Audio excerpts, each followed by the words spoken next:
সে আজ অনেক কালের কথা। তখন বাংলার পল্লী অঞ্চল সমৃদ্ধিশীল ছিল এবং শহর অঞ্চলের এত উন্নতি হয়নি। তখন লোকের অভাব অভিযোগ কম ছিল, কারণ জিনিসপত্র ছিল খুব সস্তা। বাঙালি চাকরির জন্য পাগল হয়ে শহরে ছুটে আসত না। গ্রামের নদী, পুকুর ও শস্য ক্ষেত গ্রামবাসীদের অন্ন বস্ত্রের সংস্থান করত। গ্রামের জমিদার ও অবস্থাপন্ন লোকেরা তখন গ্রামেই থাকতেন। পরিবার সকল একান্নবর্তী ছিল এবং পুরুষেরা কেউ কেউ রোজগারের জন্য বিদেশে গেলেও বাকি সকলে গ্রামেই থাকতেন। সেই সময় বাংলার জনসংখ্যা অনেক কম ছিল, সেই জন্য জমি পতিত ও জঙ্গলাকীর্ণ ছিল। গ্রামের আশপাশ নির্জন থাকাতে লোকের মন ডাকাত ও ভূত প্রেতের ভয়ে আচ্ছন্ন ছিল। তখন গঙ্গা ময়রার মতো ভূতের রোজারা বহু রোজগার করতেন। শিকড় বাকড়ে লোকের বিশ্বাস ছিল, অবশ্য তাদের গুণও ছিল যথেষ্ট। সেই কালে আমাদের যশোর জেলার কোন এক বর্ধিষ্ণু গ্রামে শ্রী দেবেন্দ্রনাথ ঘোষ বাস করতেন। গ্রামের নাম ছিল কল্যাণপুর, আর দেবেনবাবু ছিলেন সেই গ্রামের জমিদার। তার দুমহলা চক মিলানো বাড়ি ছিল। বাইরের মহলে ছিল জমিদার বাবুর বৈঠকখানা, নায়েব গোমস্তাদের দপ্তর এবং বাইরের কোনো অতিথি এলে তাদের থাকবার ঘর। বাইরের মহলের পর উঠোন, তারপরেই অন্দর বাড়ি। বাইরের উঠোনের রক থেকে অন্দরমহলে যাবার একটি গলিপথ ছিল, অর্থাৎ বাইরের উঠোনের অন্দরের দিকের রক থেকে সেই গলিপথ দিয়ে অন্দরের উঠোনের রকে যাওয়া যেত। অন্দর বাড়ির মস্ত উঠোন, সেই দিকেই রান্নাবাড়ি, ভাড়ার ঘর, দাসীদের থাকবার ঘর ছিল। অন্দরের দোতলায় দেবেনবাবুর পরিবারবর্গ বাস করতেন। কল্যাণপুরের 10 মাইল উত্তরে উষা গ্রামে দেবেনবাবুর জমিদারি ছিল। এই গ্রামে নায়েব তহসিলদার ছিলেন রামচন্দ্র পাল। তার একটি মাত্র ছেলে নরেন বা নরু। সে এবছর এন্ট্রান্স পরীক্ষা দেবে। টেস্ট পরীক্ষায় উত্তীর্ণ হলে নরেন রামবাবুকে বলল, বাবা, আমাদের বাড়িতে তো মোটে 2টি ঘর। আমার পড়াশোনার বড় অসুবিধা হচ্ছে। ইউনিভার্সিটি পরীক্ষার আগে এই 2 মাস আমি যদি অন্য কোনো স্থানে থেকে পড়তে পারতাম, তাহলে আমি পাস সম্বন্ধে নিশ্চিন্ত হতে পারতাম। রামবাবু কথাটা বুঝলেন, কিন্তু হঠাৎ কোনো উপায়ে স্থির করতে পারলেন না। উষা গ্রাম ছিল খুব ছোট। গ্রামটি 3 দিকে জঙ্গল ও একদিকে ছিল প্রকাণ্ড মাঠ। যদিও এই গ্রামে কয়েক ঘর মধ্যবিত্ত গৃহস্থের বাস ছিল, কারোর এমন বাড়ি ছিল না যেখানে একটি খালি ঘর পাওয়া যায়। এই বিষয়ে চিন্তা করতে করতে জমিদার মশাইয়ের কথা রামবাবুর মনে পড়ল। দেবেনবাবু ছিলেন অত্যন্ত ভদ্রলোক ও দয়ালু। রামবাবু নিশ্চিত জানতেন যে তার ছেলেকে 2 মাসের জন্য স্থান দিতে জমিদার বাবু কখনো আপত্তি করবেন না।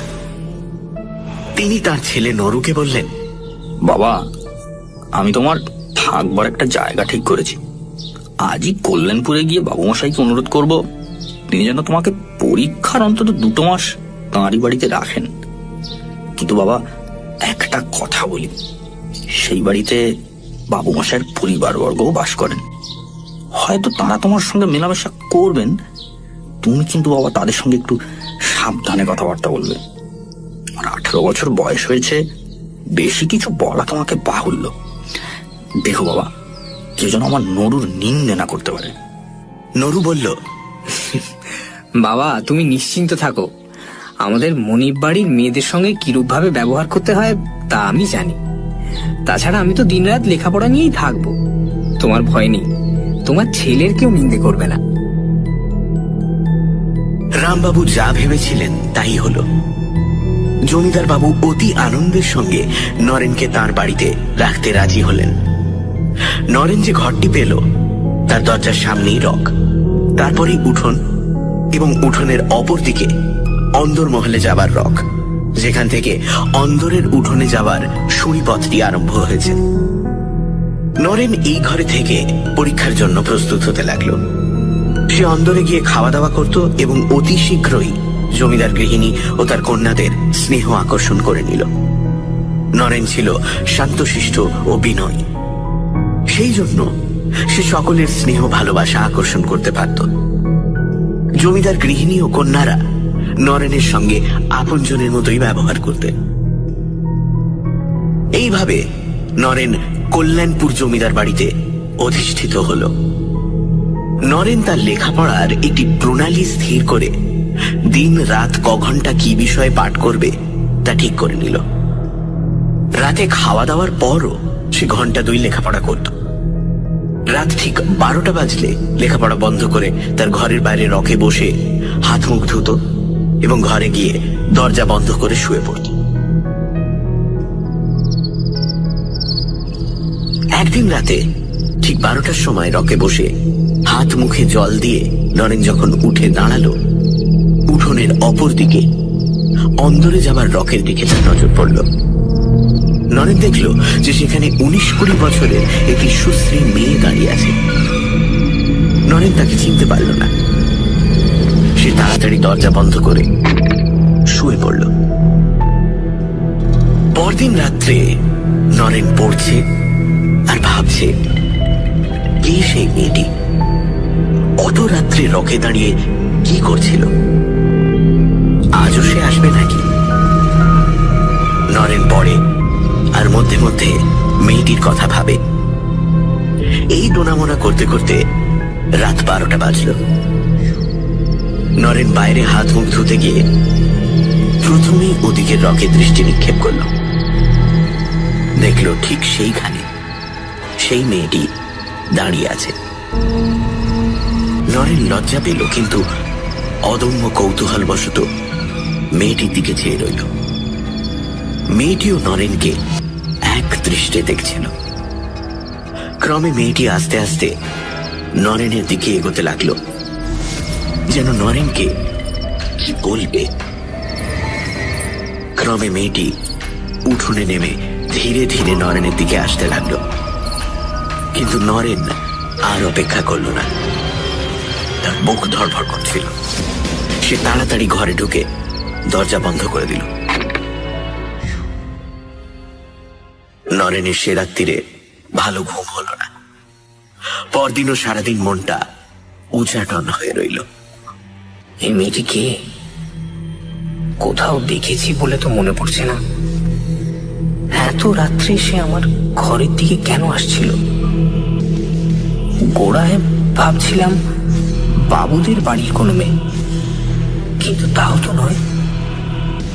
মেয়েটি কি ভালো মেয়ে নয়? অথচ মুখ দেখে তো সেরকম মনে হয় না। মুখে একটা সরল সরল ভাব, যেন আমায় কিছু বলতে চায়। দেখি আজও যদি আসে তাহলে ওর পরিচয়টা জানার চেষ্টা করব। নরেন সারাদিন এই সব কথাই ভাবল। কিছুতেই মেয়েটিকে মন থেকে সরাতে পারল না। সেদিন একটু পড়াতে মন বসাতে পারল না।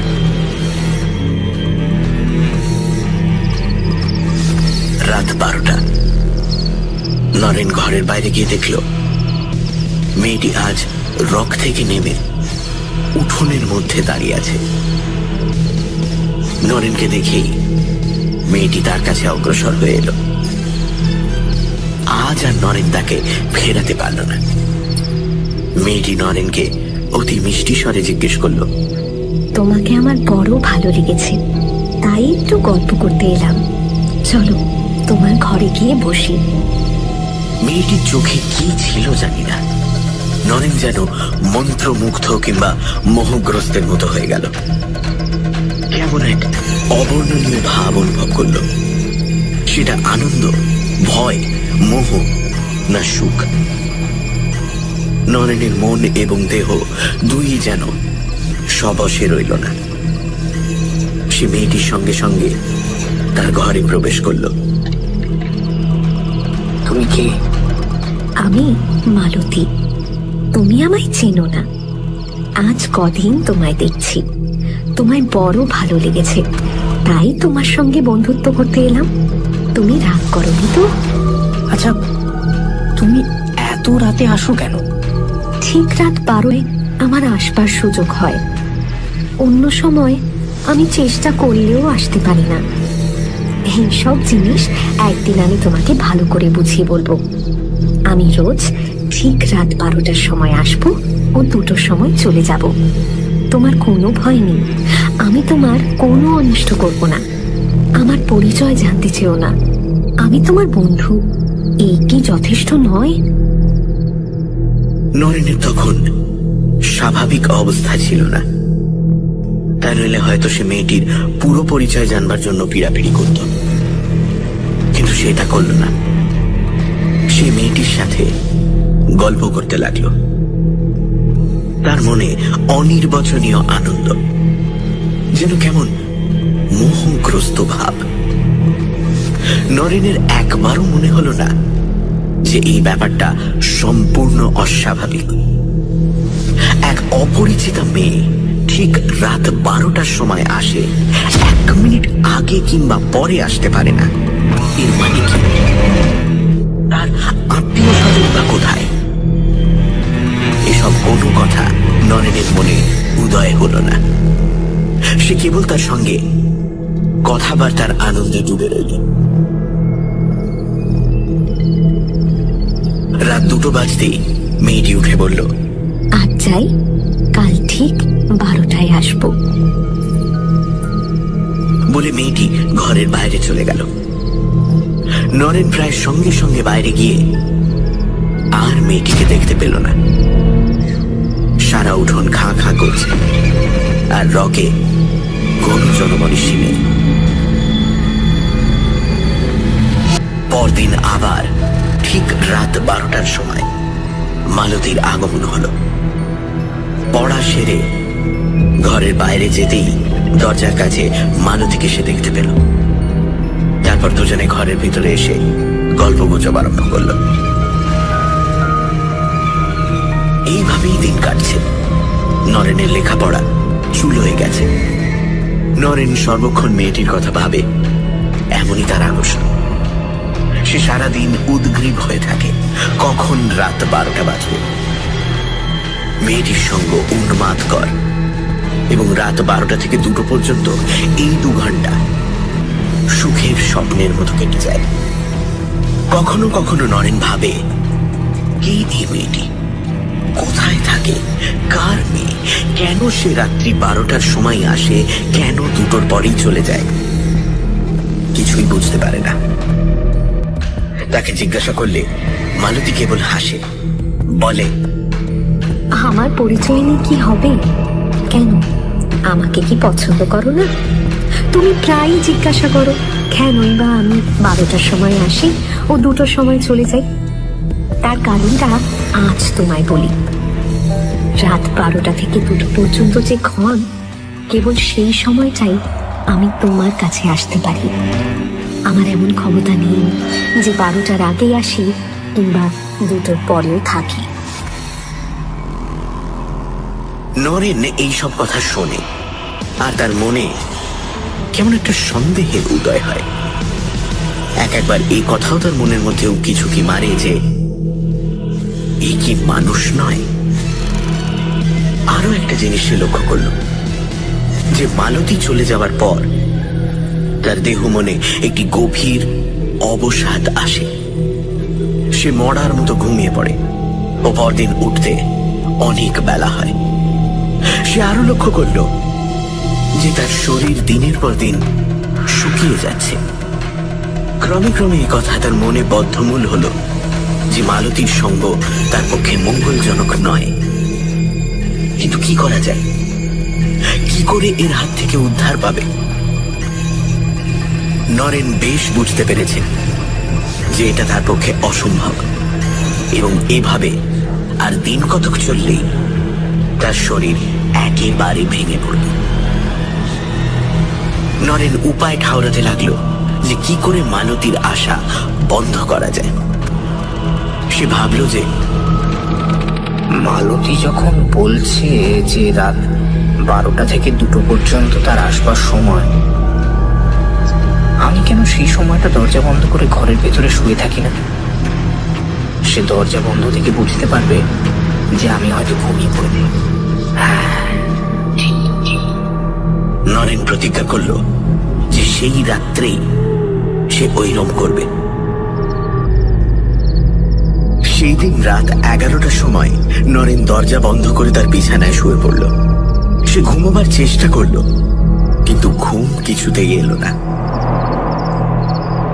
যখন জমিদার বাড়ির ঘড়িতে ঢং ঢং করে 12টা বাজছে, তখন ঘরের মধ্যে খসখস করে কেমন একটা শব্দ হলো। নরেন এতক্ষণ চোখ বুজে পড়েছিল।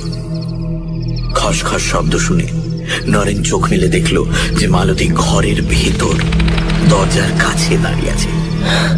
কে? তুমি?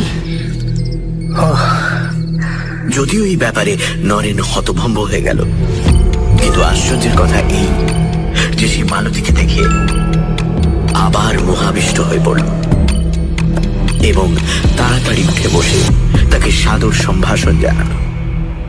মালতী হাসি মুখে বলল, আজ যে বড় দরজা বন্ধ করে রেখেছ, ঘুমিয়ে পড়েছিলে বুঝি? আরে না না না, শরীরটা খারাপ লাগছিল তাই বিছানায় শুয়েছিলাম। ইচ্ছে ছিল 12টা বাজলেই বাইরে যাব, কিন্তু তুমি ঘরের ভেতরে এলে কি করে? আমি এক ম্যাজিক জানি। দরজা বন্ধ থাকলেও কি করে ঘরের ভেতর আসতে পারা যায় সে কথা তোমাকে একদিন আমি বুঝিয়ে দেব।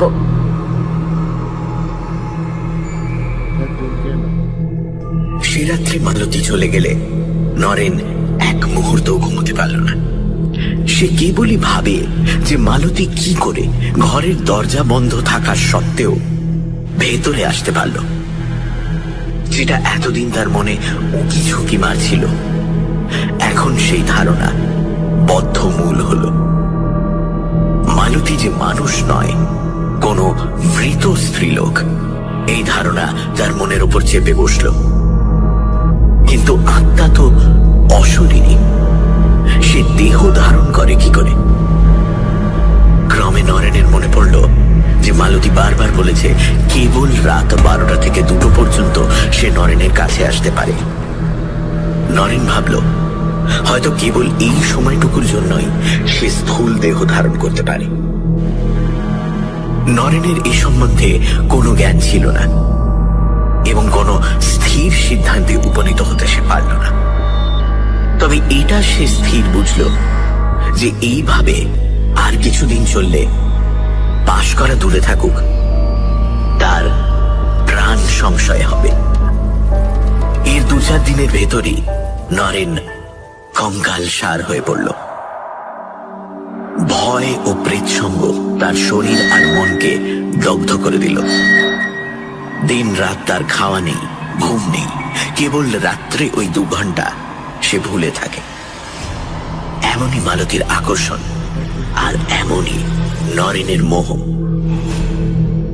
বাড়ির সকলে দেখল যে নরেন শুকিয়ে যাচ্ছে। একদিন গৃহিণী অনুযোগ করলেন যে সে যেন রাত জেগে বেশি পড়াশোনা না করে। তার পুষ্টিকর খাবারেরও বন্দোবস্ত করলেন, কিন্তু কোনো ফল হলো না। তখন গৃহিণী একদিন জমিদার বাবুকে নরেনের শারীরিক অবস্থার কথা জানালেন। দেবেন বাবু নরেনকে ডেকে পাঠালেন ও তাকে বহু প্রশ্ন করলেন। নরেন প্রথমটা লুকোতে চেষ্টা করেছিল, কিন্তু প্রশ্ন বাণে জর্জরিত হয়ে শেষটায় নরেন সেই মেয়েটির কথা বলে ফেলল। একটি ভদ্রলোকের মেয়ে রাত্রে ঘরে আসে শুনে জমিদার বাবু চমকে উঠলেন ও বারবার সেই মেয়েটির পরিচয় জিজ্ঞাসা করলেন। নরেন বলল, আমি অনেক জিজ্ঞেস করেছি, কোনো পরিচয়ই ও দেয় না। তুমি তাকে ঘরে ডেকে আনো কেন? না না, আমি ডাকি না, সে আপনি আসে। তুমি ঘরের দরজা বন্ধ করে থাকো না কেন? তুমি তো বলছো যে সে রাত 12টার আগে আসতে পারে না। তুমি তার আগেই দরজায় খিল দিয়ে শুয়ে পড়ো না কেন? আমি দরজা বন্ধ করে দেখেছি, দরজা বন্ধ থাকলেও সে ঘরে আসে। জমিদার বাবু অবিশ্বাসের হাসি হেসে বললেন, তুমি কি গাঁজাখুরি কথা বলছো? দরজা বন্ধ থাকলে সে আসবে কেমন করে? তা জানি না, বোধহয় তার কোনো অমানসিক ক্ষমতা আছে। আমি তাকে জিজ্ঞাসা করেছিলাম, সে খালি হাসে আর বলে, একদিন বুঝতে পারবে, একদিন বুঝতে পারবে। নরেনের কথা শুনে দেবেনবাবু বিস্ময়ে অভিভূত হয়ে পড়লেন। তিনি বুঝতে পারলেন না যে রহস্যটা কি। তিনি নরেনকে ভালোভাবে জানতেন যে সে সত্যবাদী ও সৎ। বিশেষ করে তার সামনে সে কখনোই মিথ্যে কথা বলবে না। তিনি নরেনকে বললেন, তুমি আমাকে এই ব্যাপারটা দেখাতে পারো? হ্যাঁ, নিশ্চয়ই পারি। আপনি রাত 12টা বাজার একটু আগে থাকতে আমার এই পাশের ঘরটায় লুকিয়ে থাকবেন, তাহলে সবই দেখতে পাবেন, সবই শুনতে পাবেন। দেবেনবাবু তখনই নরেনের ঘরে গেলেন ও দরজা জানলা সব তন্ন তন্ন করে পরীক্ষা করে বুঝলেন যে দরজা বন্ধ থাকলে বাইরে থেকে সে ঘরে আসা একেবারে অসম্ভব। এই ঘরের পাশেই একটি ছোট ঘর ছিল এবং এই দুই ঘরের মধ্যে একটা ছোট জানলা ছিল। দেবেনবাবু ভেবে দেখলেন যে ওই জানলাটা খুলে যদি কেউ আলো নিভিয়ে ওই ছোট ঘরটায় লুকিয়ে থাকে, তাহলে নরেনের ঘরের সব ব্যাপারই সে লক্ষ্য করতে পারবে। দেবেনবাবু মনে মনে এই প্ল্যান স্থির করে রাত্রির জন্য অপেক্ষা করলেন। রাত 12টার কিছু আগে দেবেনবাবু সেই ছোট ঘরটায় গিয়ে ছোট জানলাটার আড়ালে লুকিয়ে রইলেন, কিন্তু নরেনের ঘরের ভেতর তীক্ষ্ণ দৃষ্টি রাখলেন। নরেন দরজা বন্ধ করে শুলে তিনি দরজাটির দিকে এক দৃষ্টে চেয়ে রইলেন, যাতে তার দৃষ্টি এড়িয়ে মেয়েটি ঘরের ভেতর না আসতে পারে। দেবেনবাবু এইভাবে চেয়ে আছেন আর নরেনের ঘরের আলো জ্বলছে। ঠিক 12টার সময় তার চোখে কেমন যেন ধাঁধা লাগলো। তিনি মুহূর্তের জন্য চোখ বুঝলেন। তখনই চোখ চেয়ে দেখলেন যে একটি সুন্দরী মেয়ে নরেনের ঘরের ভেতরে দরজার কাছে দাঁড়িয়ে আছে। কিসে কি হলো তিনি ব্যাপারটা কিছুতেই বুঝতে পারলেন না। তারপর মালতী ও নরেন যখন কথাবার্তা বলতে আরম্ভ করলো, দেবেনবাবু চুপি সারে সে ঘর থেকে চলে গেলেন। মালতী যে প্রেতিনী সে বিষয়ে তার আর কোনো সন্দেহই রইল না।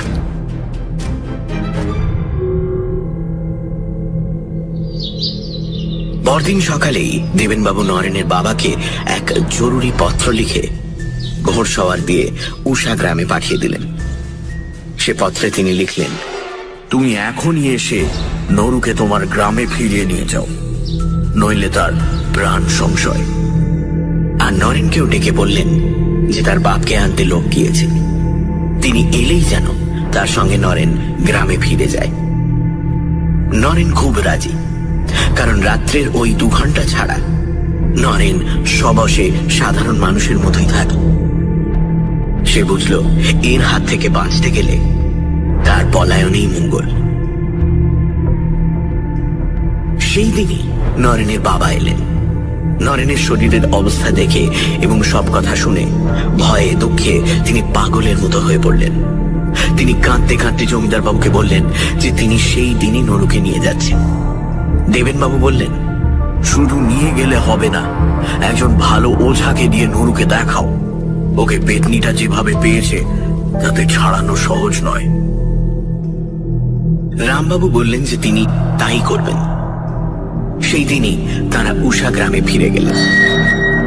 নরেনের মা সব কথা শুনে কেঁদে সারা। তিনি বললেন, পরীক্ষা মাথায় থাকুক, ছেলের প্রাণ বাঁচানোটা তো আগে দরকার। নরেনও এত দূর চলে এসে আর বাবা মাকে নিকটে পেয়ে মনে অনেকটা বল পেল। সে ভাবল প্রেতিনীটাকে আর এত দূরে আসতে হবে না। সে সকাল সকাল খেয়ে দিয়ে তার ঘরে শুতে গেল, কিন্তু ঘুম আর আসে না। ক্রমেই রাত হচ্ছে আর নরেন ভাবছে সে কি এখানেও আসবে নাকি। এইভাবে রাত 12টা বাজলো আর সঙ্গে সঙ্গে নরেন দেখল যে মালতী ঘরের ভেতরে দাঁড়িয়ে আছে। নরেন ভয় পেল, কিন্তু সেই অদম্য মোহ।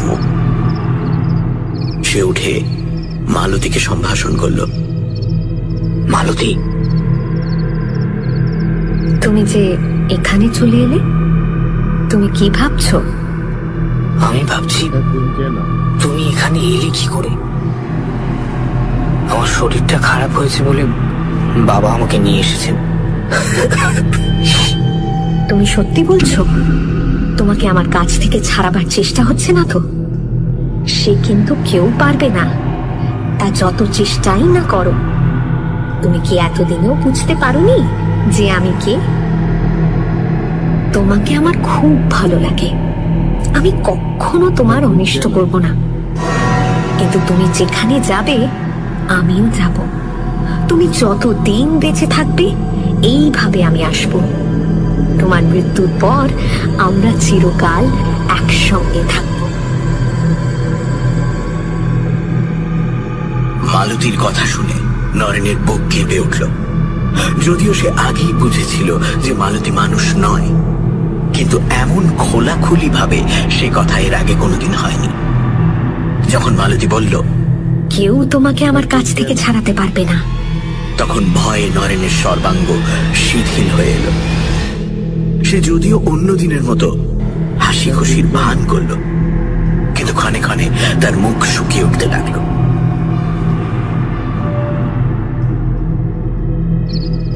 দুটোর সময় মালতী চলে গেলেই নরেন পাগলের মতো ছুটে গিয়ে তার বাবা মার শোবার ঘরের দরজায় ধাক্কা দিতে লাগলো।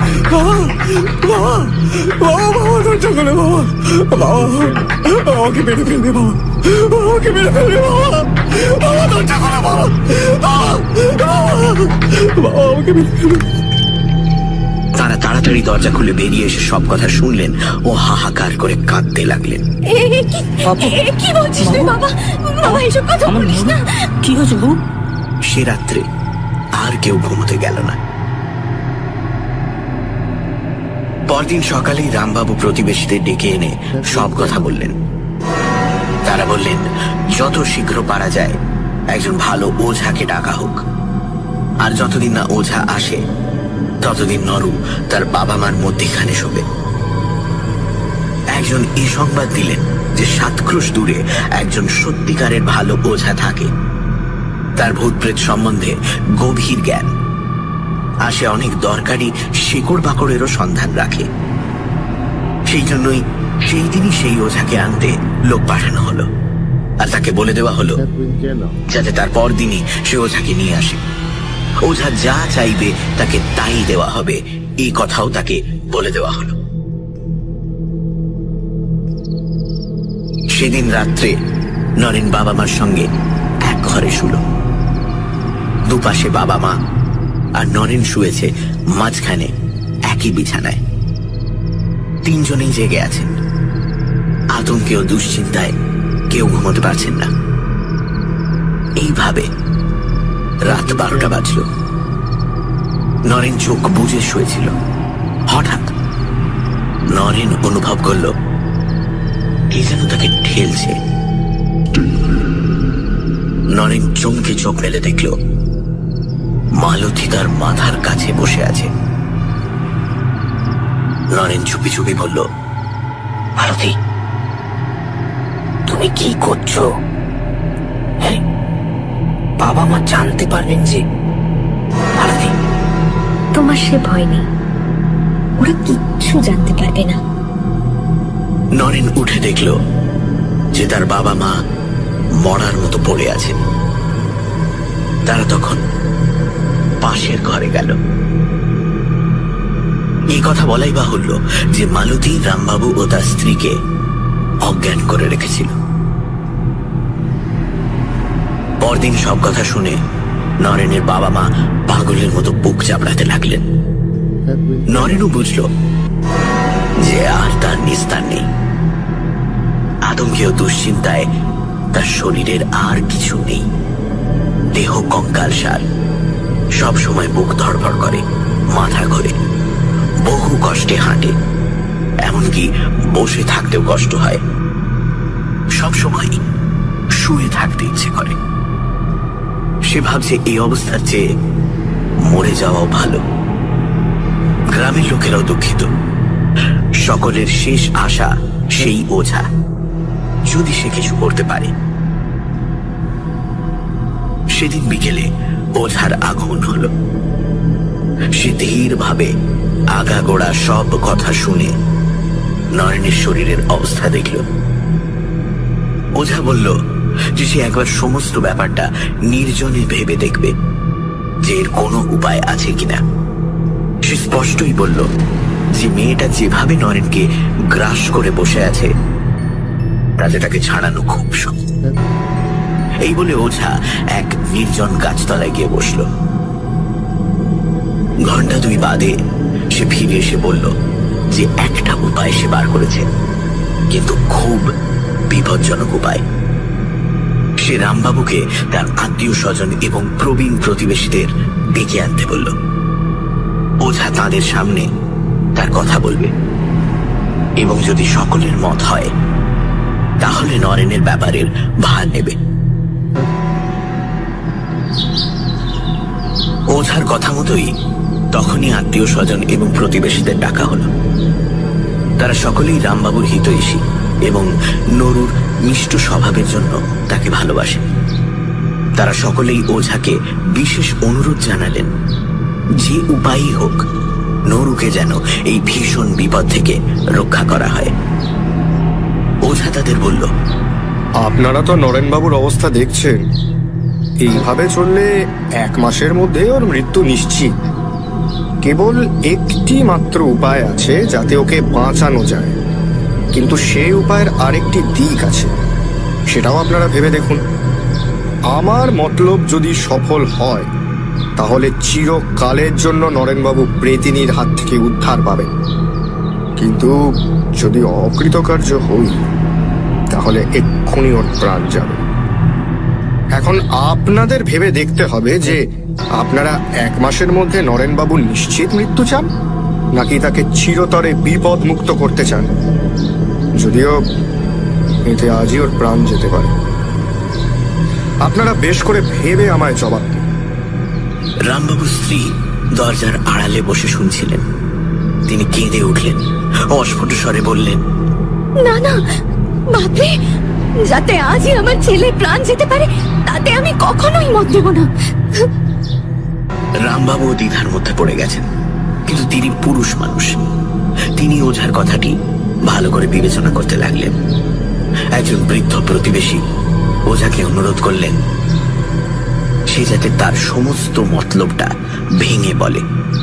আমি বলবো না তো, আমি কাউকে কিছুই জানতে দেব না। আমি শুধু নরেন বাবুকে যা যা করতে হবে বুঝিয়ে দেব। তবে এই সম্বন্ধে আনুষঙ্গিক ব্যাপারও কিছু আছে, তা কিন্তু আপনাদের করে দিতে হবে।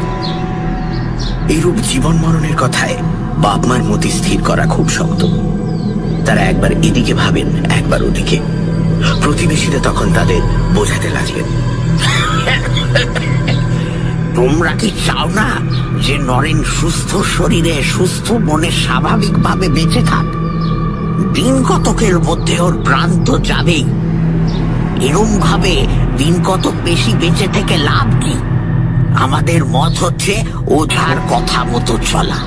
যখন আর কোনো উপায় নেই তখন এই উপায় আমাদের নিতে হবে। যদিও কথাটা তারা বুঝলেন, তবুও মা বাপের মন। রামবাবু আর তার স্ত্রী দোনামোনা করতে লাগলেন যে কাজে আজই ছেলের মৃত্যু হতে পারে, কেমন করে তারা তাতে মত দেন। কিন্তু নরেনই এ সমস্যার সমাধান করে দিল। নরেন বলল যে তার বর্তমান অবস্থায় সে একদিনও বেঁচে থাকতে চায় না। সে ওঝাকে পরিষ্কার বলল, আপনি আমাকে বাঁচাতে পারেন তো ভালো, নয়তো আজই আমার জীবন শেষ করে দিন। আমি এই নরক যন্ত্রণা আর একটা দিনও সহ্য করতে পারছি না। আমি পারছি না। তোমরা কিছু করো, মানা করো। এইসব কেন বলছে আমার ছেলে। নরেনের বাবা মা কাঁদতে লাগলেন আর আত্মীয় স্বজনরা বোঝাতে লাগলেন। শেষে সর্বসম্মতিক্রমে স্থির হলো যে ওঝার উপর সম্পূর্ণ ব্যাপারটা ছেড়ে দেওয়া হোক। সে বলল, আজ তো সন্ধে হয়ে গেছে, আজ আর কিছু হবে না। আর একটা রাত্রি নরেনবাবু এইভাবেই থাকুন। কাল আমি এ ব্যাপারে একটা হেস্ত নেস্ত করব। তবে এখানে হবে না, যেখানে নরেনবাবুর সঙ্গে তার প্রথম দেখা হয়েছিল সেইখানে যেতে হবে। শেষকালে স্থির হলো ওঝা ও নরেন রামবাবুর সঙ্গে পরদিন সকালে কল্যাণপুরে জমিদারের বাড়িতে যাবে। সে রাত্রে মালতী নরেনকে বলল, তোমায় আগেও বলেছি, এখনো বলছি যে কেউ তোমাকে আমার হাত থেকে কেড়ে নিতে পারবে না। আমি কখনো তোমার কোনো অনিষ্ট করব না। তুমি আগে যেখানে ছিলে সেখানে ফিরে যাও। আমার এখানে আসতে কিছু কষ্ট হয়। বেশ, তাই হবে। কালই আমি কল্যাণপুর ফিরে যাব। পরদিন কল্যাণপুরের জমিদার বাড়িতে রামবাবু, নরেন ও ওঝা উপস্থিত হলো। ওঝা দেবেনবাবুকে বিষয়টা বুঝিয়ে দিল এবং বলল, আপনাকে কিছু সাহায্য করতে হবে আমার। দেবেনবাবু খুব আগ্রহের সঙ্গে সব কথা শুনলেন আর বললেন, তুমি যা চাও করব। নরু আমার ছেলের মতো। তাছাড়া মনুষ্যত্বের দিক দিয়েও এই পৈশাচিক ব্যাপারে যাতে অবসান হয় তাতে আমি সর্বপ্রকার সাহায্য করতে বাধ্য। না না, আপনাকে বেশি কিছু করতে হবে না। আপনি শুধু নরেনের ঘরটি খুব ভালো করে সাজিয়ে দিন। ঘরটি ঝেড়ে মুছে তক্তপোষ সরিয়ে সেখানে একটি খাট পেতে দিন। আর ঘরটি আর বিছানাটি নানা রকম ফুল ও মালায় সজ্জিত করুন তো। সব বন্দোবস্ত কিন্তু সন্ধ্যের মধ্যেই শেষ করতে হবে। এতে আর কষ্ট কি, সন্ধ্যের মধ্যেই এই বন্দোবস্ত হয়ে যাবে। রাত 10টার সময় ওঝা নরেনকে নিয়ে সেই ঘরে ঢুকে দরজা বন্ধ করে দিল। সেখানে ওঝা নরেনকে তার মতলবটা ভেঙে বলল আর খুব ভালো করে নরেনকে বুঝিয়ে দিল তাকে কি করতে হবে আর কি বলতে হবে। শেষকালে ওঝা বলল, নরেনবাবু, আপনার জীবন এখন আপনার হাতে। ভূতনাথ মহাদেবের কাছে প্রার্থনা করি যে তিনি আপনার বুকে বল দিন। রাত্রি 12টার কিছু আগে ওঝা ঘর থেকে বেরিয়ে গেল। ঠিক রাত 12টায় মালতীর আগমন হল। নরেন খুব আগ্রহের সঙ্গে তাকে আহ্বান করল এবং সাজানো খাটে বসতে বলল। আজ এ কি ব্যাপার? এমন খাট, এত ফুলের মালা, এ কার জন্য? কেন? তোমার জন্য। আর তার পুরস্কারও তো পেলাম। এর আগে তো কখনো তুমি দুবার আসনি।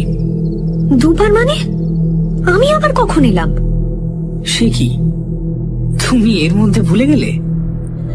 তুমি রাত 10:30টার সময় এলে আর বললে যে তুমি ফুল নিয়ে সাজানো ঘর দেখে আজ আগেই এসেছো।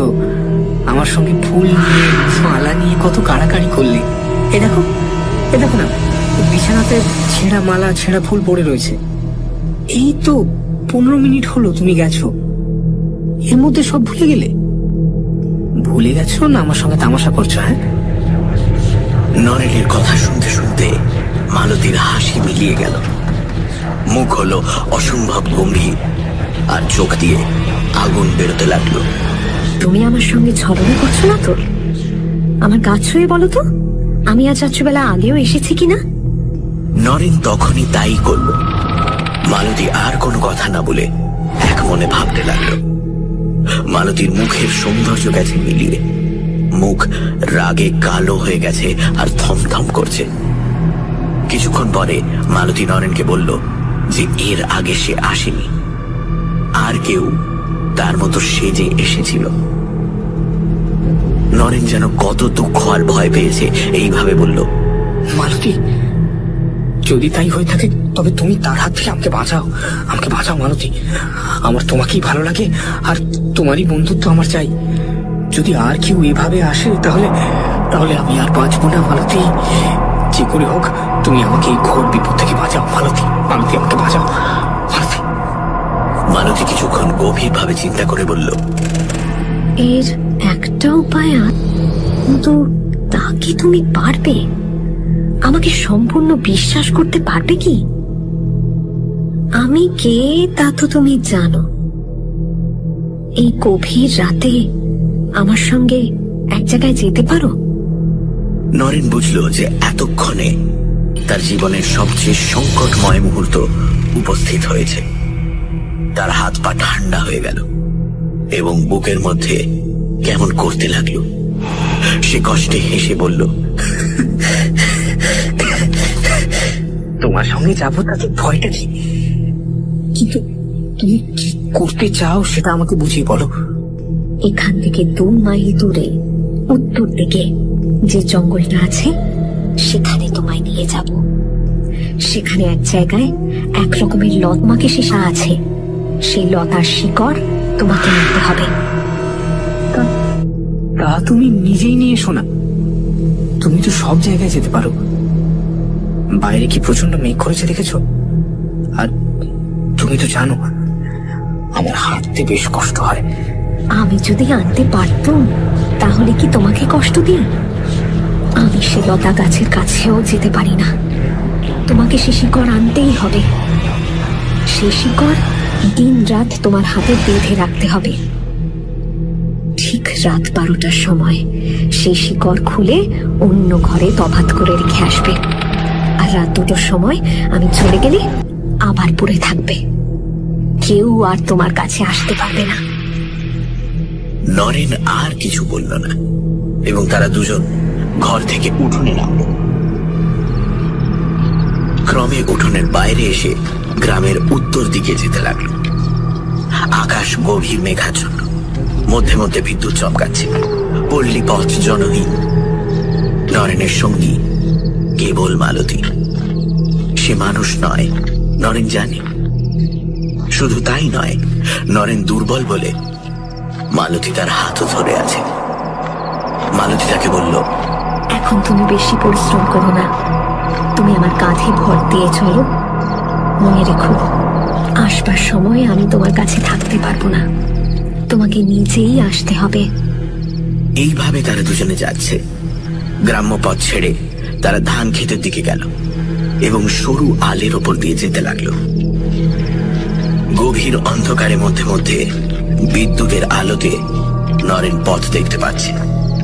অন্য সময় সম্পূর্ণ মালতীর উপর নির্ভর। ক্রমে তারা নদীর ধারে পৌঁছল। সামনে শ্মশান, যার নাম কালা বেড়ের দেয়াল। কটি তেঁতুল গাছ দৈত্যের মতো দাঁড়িয়ে রয়েছে। নির্জন স্থান। নরেনের বুক সবলে স্পন্দিত হতে লাগলো, কিন্তু ওঝার কথা তখন তার কানে বাজছে। নরেন বাবু, আপনার জীবন আপনার হাতে। ভূতনাথকে স্মরণ করবেন, কোনো ভয় নেই। এইবার জঙ্গল আরম্ভ হলো। এখান থেকে আর পথ নেই। পৃথিবী যেদিকে নিয়ে যাচ্ছে মানুষ সেদিকেই যাচ্ছে। একটু পরে ডান দিকে একটা বড় অশ্বত্থ গাছ দেখা গেল। মালতী নরেনকে ছেড়ে দিয়ে বলল, ওই গাছটার ওপারে আগাছার জঙ্গল আছে। সেখানে গোটা কতক লতানো গাছ আছে। তারই একটা শিকড় শুদ্ধ তুলে নিয়ে এসো। তোমাকে একলাই যেতে হবে।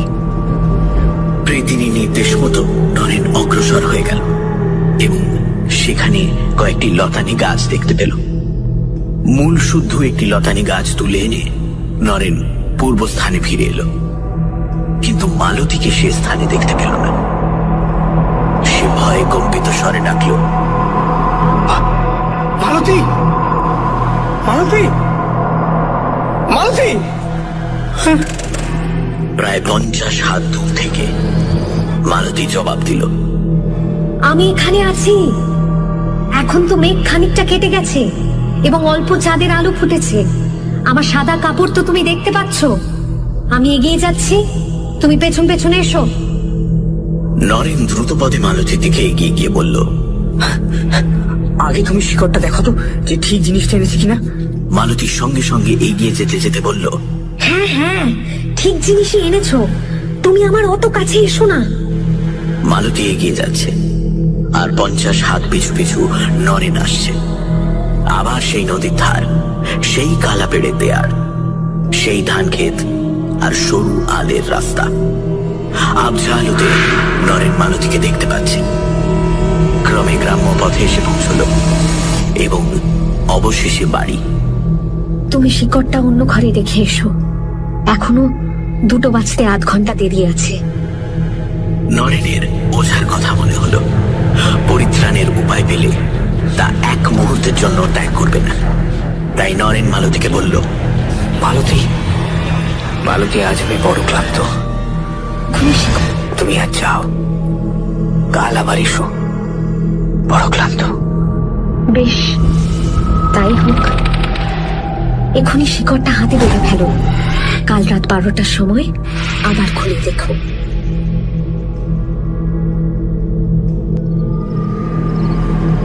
নরেন বাড়িতে পৌঁছেই জমিদার বাবুর বৈঠকখানা ঘরে গেল। সেখানে ওঝা, দেবেনবাবু ও তার বাবা গভীর দুশ্চিন্তায় আচ্ছন্ন হয়ে বসেছিলেন। নরেনকে দেখতে পেয়ে তারা আনন্দে কলরব করে উঠলেন। ওঝা জিজ্ঞেস করল, ওষুধ পেয়েছেন? কি জিনিস পেলেন একটু দেখি। নরেন শিকড় শুদ্ধ লতাটি ওঝাকে দিল, আর মালতী তাকে যা যা বলেছিল তাও বলল। ওঝা বলল, আর ভয় নেই। জয় ভগবান, জয় মহাদেব, জয় ভগবান। সেই রাত্রেই এক বালার ভেতর সেই শিকড় নরেনের বাহুতে মক্ষম করে বেঁধে দেওয়া হলো। সে এমন বজ্র বাঁধন যে নরেন নিজে হাজার চেষ্টা করলেও অন্যের সাহায্য ছাড়া সে বালা খুলতে পারবে না। এই বালা ওঝাই সঙ্গে এনেছিল এবং এর গঠনও একটু বিশেষ রকমের। নরেনকে বালা পরিয়ে দিয়ে ওঝা বলল, এখন দিন কতক রাতে ও কিন্তু রোজ আসবে এবং অনুনয়, বিনয়, এমনকি ভয় প্রদর্শনও করতে পারে। কিন্তু আপনার কোনো ভয় নেই। এই বালাই এখন আপনার ইষ্ট কবচ। সে যাই বলুক আর যাই করুক, আপনি প্রাণান্তেও এই পালাটা খুলবেন না। ওঝা যা বলেছিল তাই হলো। নরেন পরদিন রাত্রে দরজা বন্ধ করে ঘরে শুয়েছে, আর মালতী ঘরের বাইরে থেকে শিকড়টি খুলে ফেলবার জন্য অনুনয় বিনয় করছে। নরেন, কি হলো? দরজা খুলছো না কেন? শিকড়টা খুলে রাখুনি কেন? নরেন, আমি ভেতরে আসতে দাও। কি হলো? তোমার সঙ্গে তো সব কথা হয়েই গেছিল। তুমি দরজা খুলবে না তো? তুমি আমার কথা শুনবে না তো? আজ আর সে বন্ধ দরজার ভেতর দিয়ে ঘরে আসতে পারল না। নরেন মালতীর কথার কোনো জবাব দিল না। প্রথম 2-3 রাত্রি অনুনয় বিনয় ও তারপর ভয়ে প্রদর্শন। আমার কথা না শুনলে আমি তোমার প্রাণ নেব, কেউ তোমায় বাঁচাতে পারবে না। কিন্তু নরেন নিরুত্তর। এই উপদ্রব 8-10 দিন চলেছিল। কি ভেবেছিস ও শিকড় পরে তুই আমার থেকে দূরে চলে যাবি? আমি সেটা কোনোদিনও হতে দেব না। তুই আমাকে ফাঁকি দিবি? তুই ওই শিকড় পরে নিজেকে আমার থেকে দূরে সরিয়ে দিবি? আমি এটা কোনোদিনও হতে দেব না। আমি এর আগেও বলেছিলাম, এখনো বলছি, এই শিকড় খুলে ফেল। আমি তোর কোনো অনিষ্ট করব না। করবি না তো? ঠিক আছে, এবার তোর একদিন কি আমার একদিন। আমি তোকে প্রাণে বাঁচতে দেব না। আমি তোকে নিজের থেকে আলাদা হতে দেব না। তারপর মালতী আর আসেনি। নরেন তার বাবার সঙ্গে গ্রামে ফিরে গেল এবং মা বাবার আদরে যত্নে অতি শীঘ্রই তার পূর্ব স্বাস্থ্য ও মনের বল ফিরে পেল। নরেনের আনন্দ, মা বাবার আনন্দ, আত্মীয় স্বজনের আনন্দ, প্রতিবেশীর আনন্দ, জমিদার বাবু ও তার পরিবার বর্গের আনন্দ, আর সবচেয়ে বড় আনন্দ হলো ওঝার। শুধু যে সে একটি অমূল্য জীবন রক্ষা করেছে তাই নয়, সকলের কৃতজ্ঞতা ভাজানো হয়েছে। শুধু তাই নয়, জমিদার বাবু তার কোঁচর টাকায় ভরে দিয়েছিলেন।